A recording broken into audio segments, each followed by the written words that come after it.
Assalamualaikum warahmatullahi wabarakatuh. A'udzu billah, bismillah, alhamdulillah, wassalatu wassalamu ala rasulillah wa ala alihi wa sahbihi wa mawala. Asyhadu an la ilaha illallah wahdahu la syarika lah wa asyhadu anna Muhammadan abduhu wa rasuluhu la nabiyya ba'dah. Qala Allah Ta'ala fil Qur'anil Karim, a'udzu billahi minasy syaithanir rajim. Bismillahirrahmanirrahim. Wa ma kana hadzal Qur'an ay yuftara min dunillahi walakin tasdiqal ladzina baina yadayhi wa tafsiral kitab la raiba fihi min rabbil alamin. Shadaqallahu nadzim. Hadirin sidang tarawih rahimakumullah. Pertama dan utama kita panjatkan puji syukur kepada Allah Subhanahu wa taala, di mana Allah Subhanahu wa taala telah memberikan kesempatan dan kesehatan kepada kita, dan alhamdulillah kita telah melaksanakan shaum di tahun ini.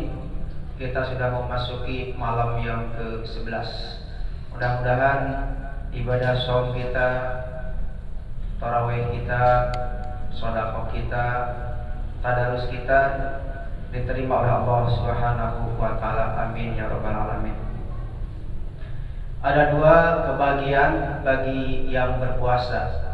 Lisaimin farhatani. Ada dua kebahagiaan bagi yang berpuasa. Yang pertama adalah liqa'i indal iftar, yaitu ketika kita berbuka puasa. Kita tentu berbahagia karena kita telah melakukan atau menahan daripada makan dan haus, sehingga Allah mempertemukan dengan iftar kita. Disitulah kebahagiaan yang luar biasa. Kemudian yang kedua adalah yang sesungguhnya kebahagiaan, yaitu farhatun indal liqa'i rabbih.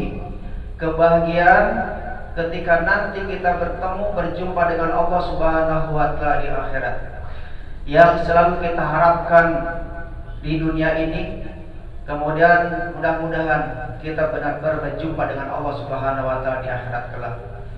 Karena dalam Al-Qur'an Allah Subhanahu wa taala berfirman, "Faman kana yarju liqa'a rabbih falyamal amalan shalihan." Barang siapa yang ingin berjumpa dengan Allah Subhanahu wa taala, maka syaratnya ada dua.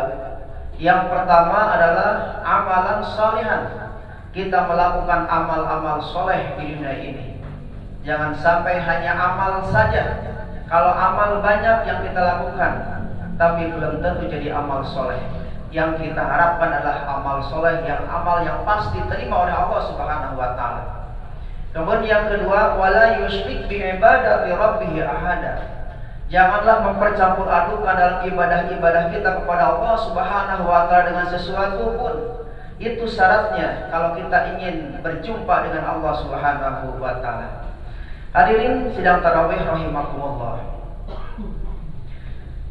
Kemudian adalah salah sekali kita berbicara masalah Al-Qur'an.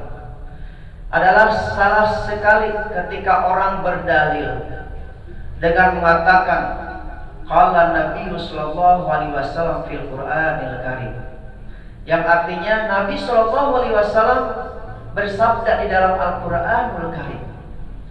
Karena Al-Qur'an itu bukan sabda Nabi Muhammad sallallahu alaihi wasallam, akan tetapi adalah firman Allah, kalamullah.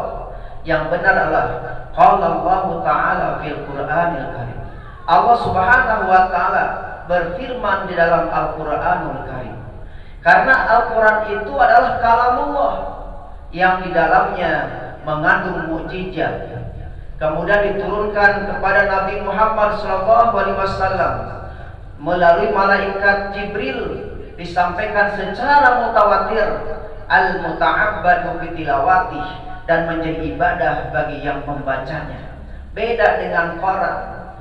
Kalau baca Al-Quran, kita dijadikan sebagai ibadah kepada Allah Subhanahu wa taala. Kemudian diawal dengan surat Al-Fatihah dan diakhiri dengan surat An-Nas. Ada 30 juz, ada 114 surat, dan ada 6.236 ayat yang sesungguhnya. 6.236 ayat, bukan 6.666 ayat, tapi 6.236 ayat. Oleh karena itu Allah Subhanahu wa taala berfirman dalam surat Yunus ayat 37, "Wa ma kana hadzal Qur'an," dan tidak mungkin Al-Qur'an ini ayyuftara, dibuat min dunillah, selain daripada Allah Subhanahu wa taala. Artinya yang membuat Al-Qur'an ini adalah hanya Allah Subhanahu wa taala. Walakin tasdiqal ladzi baina yadayhi, kemudian membenarkan kepada kitab-kitab sebelumnya. Di dalam Al-Qur'an Allah Subhanahu wa taala mewajibkan kepada kita untuk mengimani kepada kitab-kitab sebelum Al-Qur'an. Walladzina yu'minuna bima unzila ilaika wa ma unzila min qablik. Orang-orang yang beriman itu adalah orang-orang yang beriman kepada apa-apa yang telah diturunkan oleh Allah kepadamu, Nabi Muhammad SAW. Wa ma unzila ilaika min qablik, dan apa-apa yang telah diturunkan Allah sebelum Al-Quran, sebelum Nabi Muhammad SAW. Kemudian wa tafsilal kitab, dan menjelaskan ketetapan hukum, aturan-aturan yang telah ditetapkan di dalam Al-Quran. La raiba fi, tidak ada keraguan-raguan di dalamnya. Mir rabbil alamin, dari Tuhan semesta. Hadirin sedang tarawih rahimakumullah.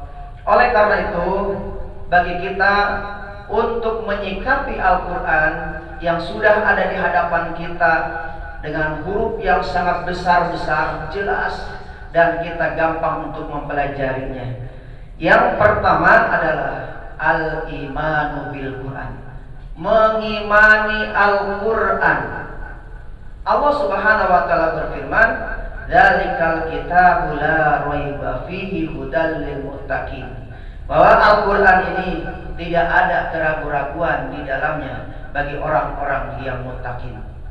Kemudian aspek untuk lebih yakin lagi kepada Al-Quran, yang pertama yang harus kita tanamkan di dalam diri kita adalah iman dan yakin bahwa Al-Quran sebagai penyempurna aturan-aturan sebelum Nabi Muhammad SAW. Makanya kesempurnaan ini Allah firmankan di dalam Quran surat Al-Maidah ayat 3. Di ujung ayatnya Allah Subhanahu wa taala berfirman, "Al-yauma akmaltu lakum dinakum wa atmamtu 'alaikum ni'mati wa raditu lakumul Islam madina." Pada hari ini aku sempurnakan lakum bagi kamu dinakum, agamamu, wa atmamtu 'alaikum nikmati, dan aku cukupkan bagimu nikmatku. Kalau kita berbicara nikmat, tentu nikmat iman dan nikmat Islam. Kalau orang sudah udkhulu fisilmi kafah, masuklah ke dalam Islam itu secara keseluruhan, maka dia akan merasakan nikmatnya, laziznya kita beriman dan berislam. Sebagaimana yang kita mintakan kepada Allah, ihdinas siratal mustaqim, siratal ladzina an'amta 'alaihim. Tunjukilah kepada kami jalan yang lurus, yaitu jalannya orang-orang yang telah Engkau nikmat, yaitu nikmat iman dan nikmat Islam yang telah diberikan oleh Allah kepada para nabi, para syuhada, para sholihin, para shodiqin, yang mereka sungguh luar biasa. Udkhulu fisilmi kafah, memasuki Islam secara keseluruhan. Hadirin sidang tarawih rahimakumullah. Kemudian aspek yang kedua yang harus ditanamkan di dalam diri kita adalah ketika kita mengimani Al-Quran, iman dan yakin bahwa Al-Quran itu adalah sebagai koreksi terhadap kitab-kitab sebelumnya. Allah Subhanahu wa taala menyerukan kepada orang-orang ahli kitab di dalam surat Al-Maidah ayat 15. Qad ja'akum rasuluna yubayyinu lakum katsiran mimma kuntum tukhfuna minal kitab. Telah datang kepada kamu sekalian seorang rasul yang menjelaskan kepada kamu sekalian katsiran mimma kuntum tukhfun minal kitab, kepada ayat-ayat, kepada hal-hal yang engkau sembunyikan, minal kitabi dari Al-Qur'an ini. Wa ya'fu an katsir, bahkan mereka membiarkan ayat-ayat itu. Mereka tahu terhadap ayat-ayat itu, tetapi mereka tidak mengamalkan ayat-ayatnya. Hadirin sidang tarawih rahimakumullah. Kemudian yang ketiga, ketika kita mengimani Al-Quran adalah iman dan yakin bahwa Al-Quran itu adalah sebagai sumber kebenaran. Inna hadzal Qur'an yahdi lillati hiya aqwam wa yubashshiral mu'minin. Sesungguhnya Al-Quran ini yahdi, dia memberikan petunjuk, hiya aqwam, kepada jalan yang lurus, wa yubashshiral mu'minin, dan memberikan kabar gembira kepada orang-orang yang beriman. Siapa itu?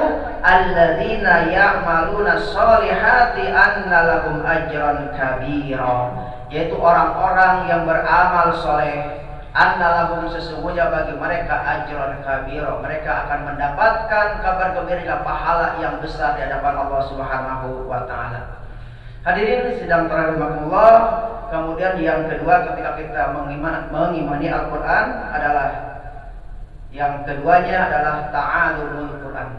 Ketika kita menyikapi Al-Quran, yang keduanya adalah ta'alumul Quran. Kita belajar Al-Quran. Rasulullah SAW bersabda, khairukum man ta'allama Al-Quran wa 'allamahu. Sebaik-baiknya kamu adalah orang yang mau belajar terhadap Al-Quran.